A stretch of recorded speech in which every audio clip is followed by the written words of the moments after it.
Good evening. Today is the 8th of July and I would like to show you the garden. I won't be doing an in-depth run because that would take a long time.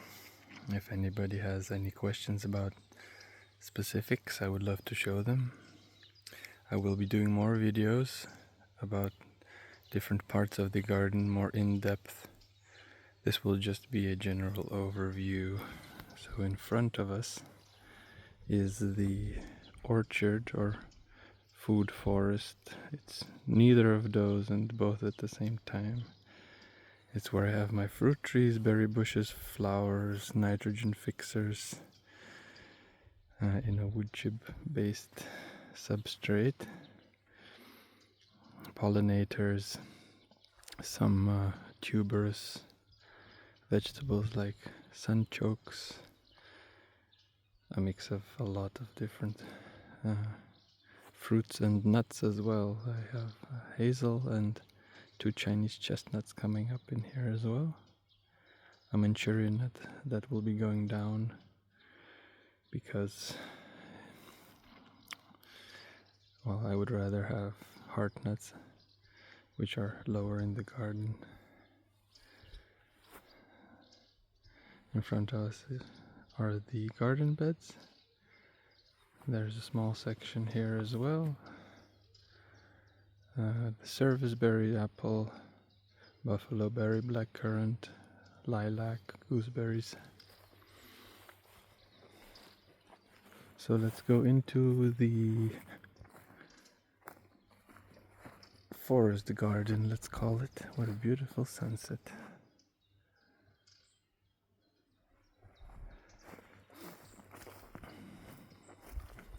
I have a compost pile as well, my black gold.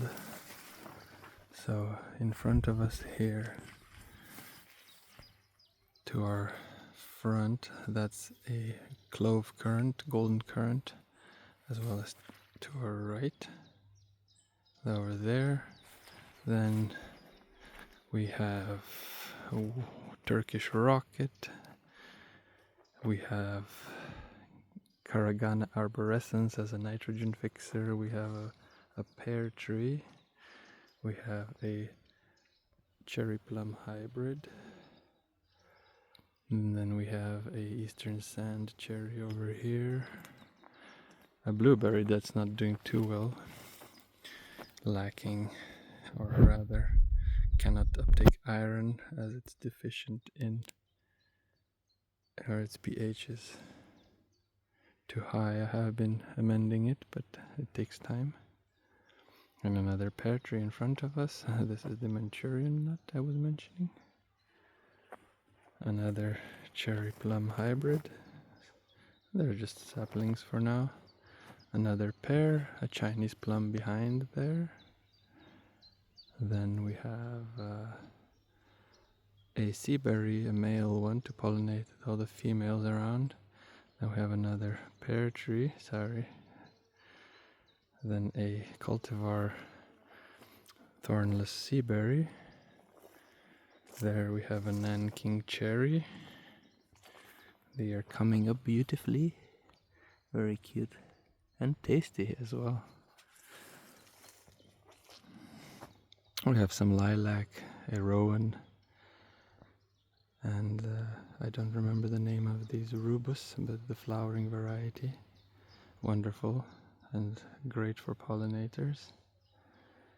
Another sand cherry, a regular cherry, but not flowering this year as we had a late frost. Then we have josta berries, which are absolutely delicious. They're netted because even though they're thorny, the birds absolutely love them. Then we have some sunchokes along the fence. Is it a fence? Then another sea berry, still a small one. Altaiskaya, thornless as well. Another sapling, a black plum. And some local Russian plums, self-sown, native to the region. And we have our haskaps, number 1, 2 in our front, a very large one and a smaller one. And a third one over here. Sorry, my finger keeps popping up. And this is all rather new to me. So here we have our strawberry patch, some catmint, absolutely wonderful for tea as well as pollinators. Then we have a very small blueberry that I rescued because it's my granny's, and I'm intent on making it grow big and strong. A bit a bigger blueberry with some berries on it. So this is a red currant. Oh, we have a sapling, or rather 2-year-old cherry here, and another one here, so that makes 3. Another Nanking cherry that's not doing too well, I'm not sure why. And we have wonderful gooseberries. I've collected some of the red currants, but the berries are absolutely loaded this year. They are absolutely loaded. Oh, I've already eaten some of these, but the size on them as well is absolutely beautiful.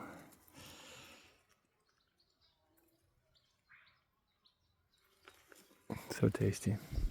Some more sunchokes, white currant, a red currant, a choke cherry, black currant. These are really great. This variety, I don't know what it is, but some of them get absolutely ginormous. This is a Cornus mas. Don't remember the English name, unfortunately. Another Cornus mas. Some wild self-sown serviceberry and plum to the right of the pine. So that's the upper forest garden. On to the garden beds. So here we have all kinds of different perennial alliums, a grape that I'll be putting somewhere else, a rhubarb, lavender, sorrel, lemon balm, red veined sorrel, rocket, perennial rocket, which is absolutely amazing since it self-sows readily and one can just transplant it. This is my asparagus bed, also with self-sown rocket, some borago for the pollinators. So and here we have the beds themselves with a row of currants in the back, black currant, red currant, black currant, white currant, and a thornless josta in the back, small one. In the garden beds we have all kinds of different vegetables. I won't be naming them all.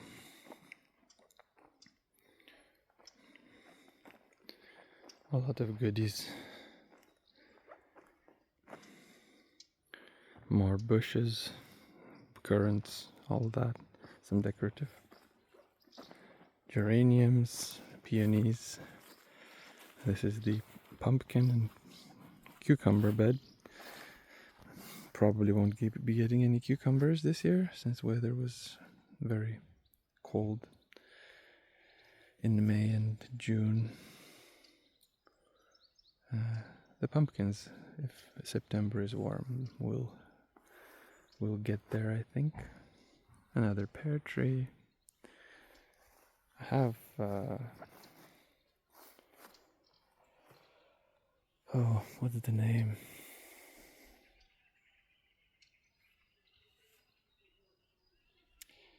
Oh dear, memory evades me. When on camera, all of a sudden names disappear that you know readily. But these, which I make compost tea out of and chop and drop as well, they grow in a lot of places, but I try to keep them cut a lot since I don't have the Bocking 14 variety that does not seed, that is sterile. So sorry, got distracted.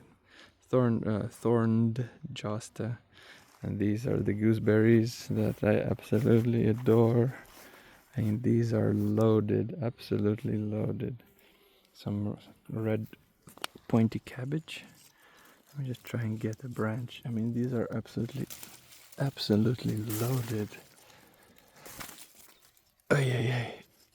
I can't seem to find a branch that really wants to show off. I think this is the one. Look at that. Amazing. They're so huge. Or even better one, look at that. They're reaching the ground.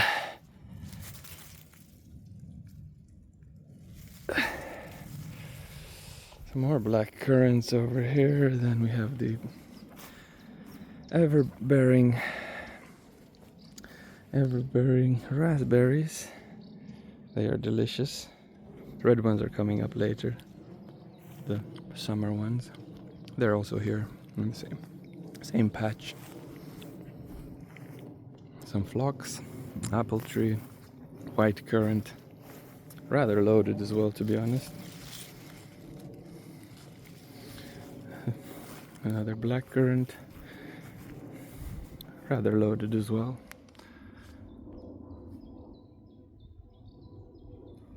In the back we have another strawberry patch. Some oriental raspberry, Rubus occidentalis, black raspberries. These are amazing. They really pop, and they are so prolific. So many. Some Rosa rugosa, rosehip, some rhubarb, a blackberry I'll be transplanting since it's not surviving the winters well in this location. So then we have some tarragon and apple tree. I mean, a lot of things happening here. Some strawberry patch, some more phlox, mint, all kinds of different perennials, flowers, and a lovage. This is nice. The smell is absolutely distinctive. Here we have a pokeweed. These are wonderful. Edible when the stalks are young. Need to be boiled first, though. So some more summer raspberries, a rasp and blackberry hybrid. What was it called? Loganberry. Some flowers on there. I'm gonna try that first time. In the back we have a lovely Ivan chai field, by the way. Over there. We'll be making tea from that in a bit. Some oregano. These are my field beans coming up. Some tomatoes. We passed by one there. Now we have tomatoes growing along these sticks. We have some serviceberry there as well as strawberry patch over there. Some blackberries over here. A row of sunchokes. Then we have some bush beans and peas to our right. And then pole beans in front of us. As well as tomatoes along the sticks. And these peas are gigantic. Absolutely enormous. Look at that. Snap peas. As well as some regular peas. But I like both.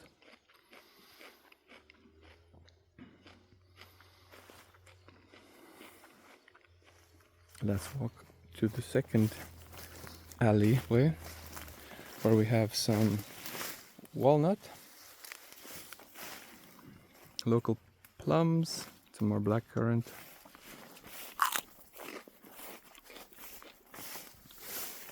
another walnut. Then we have a heart nut over here.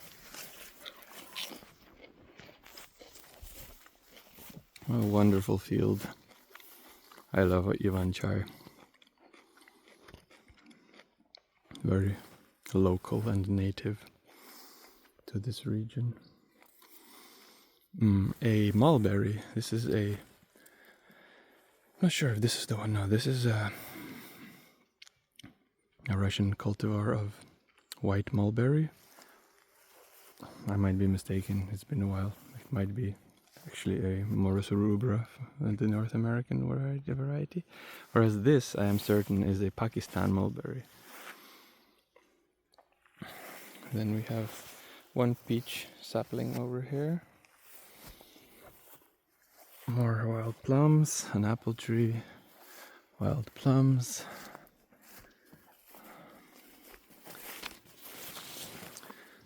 Then we have a Sharafuga, which is a tri-cross hybrid between plum, peach and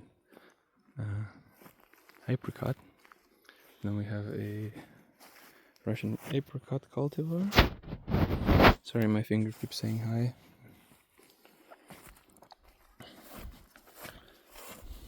Then we have a tayberry that I planted this year. I'll be trying those for the first time. And then our second heart nut is growing here. I'm glad they all survived their first winter being 1-year-old saplings. A good promising start. This is a big hazel tree. I mean, it's not one tree, there's probably, I don't know how many, dozens of stalks in there. It's flowering, it's fruiting pretty well this year. We'll be having nuts. Unless the weevils get them.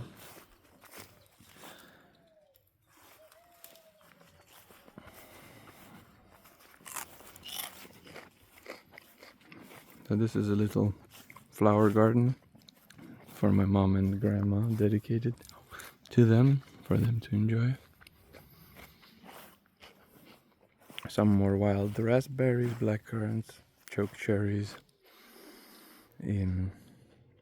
as well as choke berries. Garlic, zucchini, and potato, purple potato, because of the anthocyanins. There is my prized persimmon. It's a Russian persimmon cultivar, Belagoria, grafted onto an American persimmon rootstock. And it's actually flowering. Look at that. Might be trying persimmons this year.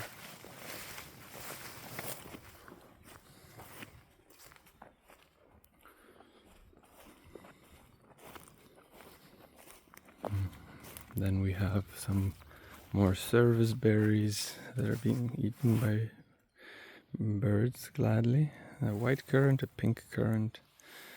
These are, I love pink currants, they're so cute. They're ripening. And then we have elder, lemon elder. It's a bit yellow, as well as the flowers don't have the usual elder smell, a bit of a lemony zesty smell rather. And then I'm not sure if this is a European or American elder, but they seem to be doing great in zone 4B. Probably should have mentioned this at the start of the video. I'll put it in the footnotes and in the channel description so that you won't miss that part. So this is a sumac staghorn, absolutely beautiful. I mean, the views, who can say no to that?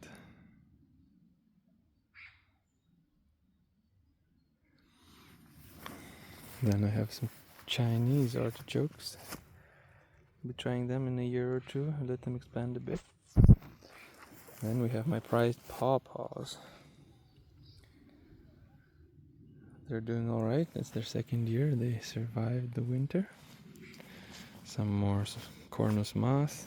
Somebody remind me what that is in English, please. And then 2 more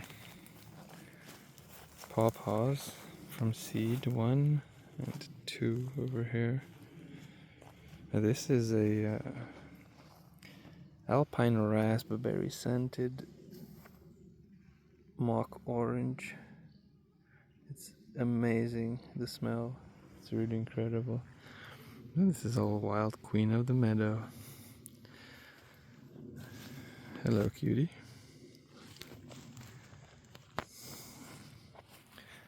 And then to finish off a hard day's work,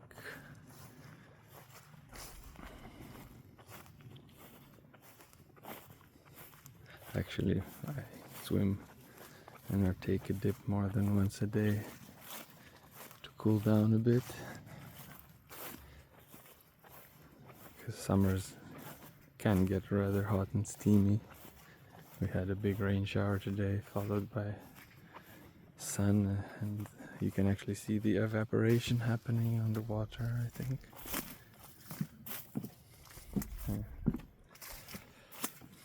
At least in the forest opposite you can see. I'm not sure the video would catch it though. No. Sorry. My finger loves to be on camera.